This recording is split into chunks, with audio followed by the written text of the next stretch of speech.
কিছু বছর আগের কথা। একটি গ্রামে বাস করত ইমরান নামে একটি ছেলে।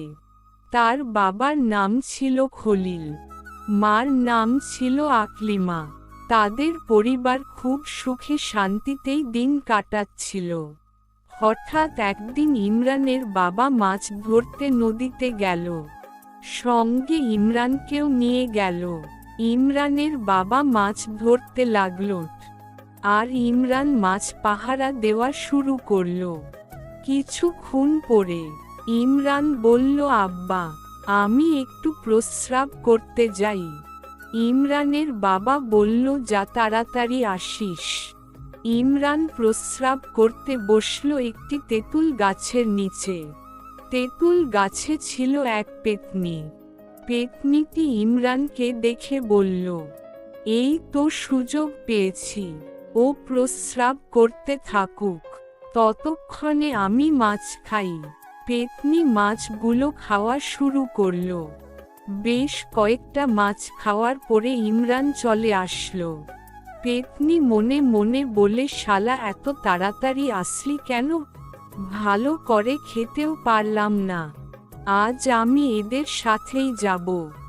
ইমরানের বাবা পাতিলের দিকে তাকিয়ে বলল, মাছ এত কম কেন? ইমরান বলল, তাই তো। ইমরানের বাবা বলল, তোকে আমি তাড়াতাড়ি আসতে বলেছিলাম, এখন কি হয়েছে কে জানে। তাড়াতাড়ি বাড়ি চল, শুনেছি সন্ধ্যা হলে এখানে পেত্নীরা ঘোরাফেরা করে। ইমরান বলল, হ্যাঁ বাবা, তাড়াতাড়ি চলো। ইমরান ও তার বাবা বাড়ি ফিরে গেল। সকলে রাতের খাবার খেয়ে ঘুমিয়ে পড়ল।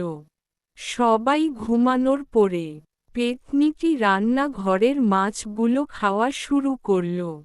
ইমরানের মা রান্নাঘর থেকে মোচ মোচ শব্দ শুনতে পেল। শব্দ শুনে বলল, কিসের শব্দ হয় রান্নাঘর থেকে? গিয়ে দেখি তো একটু। যেই রান্নাঘরে ঢুকল, এমনি চিৎকার করল। পেত্নীকে দেখে এমনি পেত্নী ইমরানের মাকে মেরে ফেলল। চিৎকার শুনে ইমরান ও তার বাবা দৌড়ে আসলো। এসে দেখে মাকে মেরে ফেলেছে। ইমরান পেত্নীকে বলল, কেন মেরেছ আমার মাকে? পেত্নী বলল, চিৎকার করেছে তাই। ইমরান বলল, এজন্য মেরেছিস? তোকে আমি ছাড়ব না।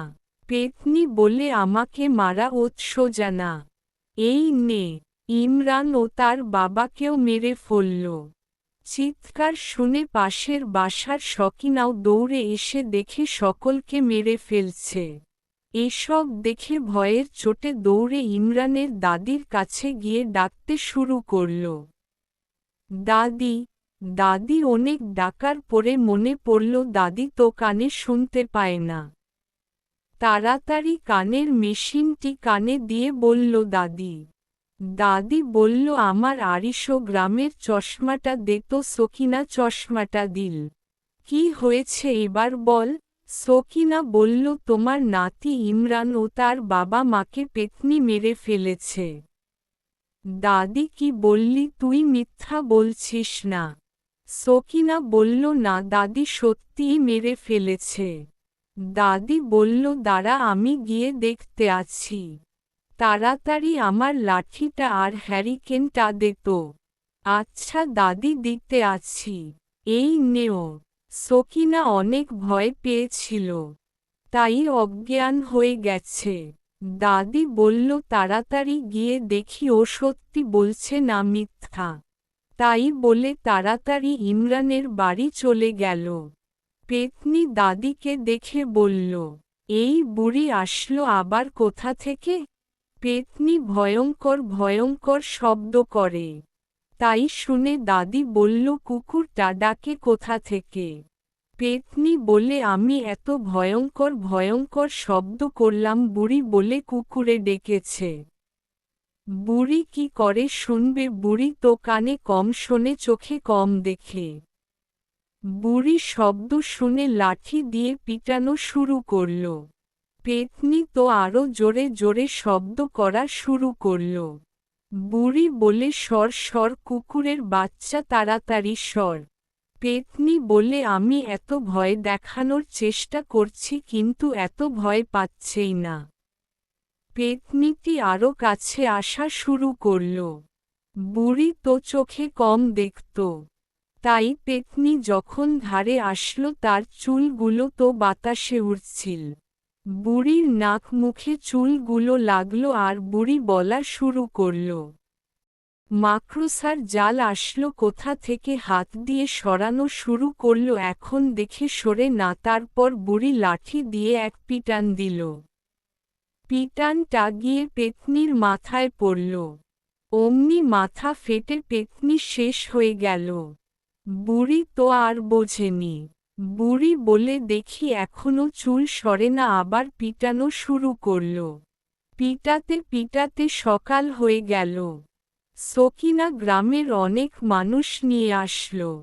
এসে দেখে পেতনি মরে গেছে, আর দাদি এখনো পিটাতে আছে।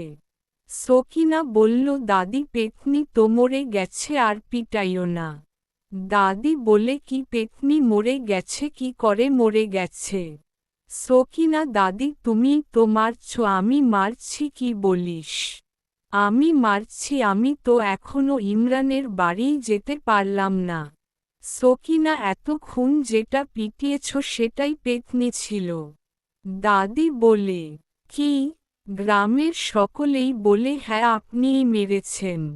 সকলে খুশি হয়ে দাদিকে ধন্যবাদ দেয়। যে মেরেছে সেই জানে না। এই বলে আমার গল্প শেষ করলাম।